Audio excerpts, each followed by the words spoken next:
When you think about the Battle of Arnhem, you think of the bridge, but the most brutal fighting happened right here, on and around the bridge on-ramp.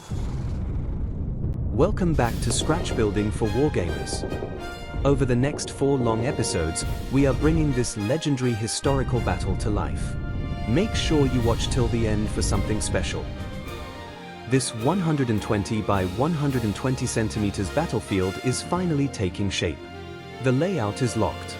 The primary roads are laid down and painted, and the town is populated with a mix of scratch-built and highly detailed 3D printed buildings.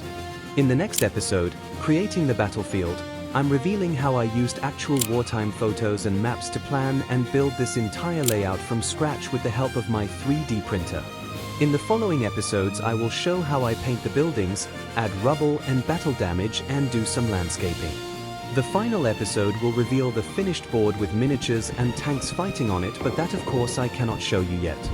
That final epic battle can only happen if I can find help to paint my troops in time. Go read my community post about this if you think you can help. Thanks very much for watching. And please, do not forget to subscribe, like and comment.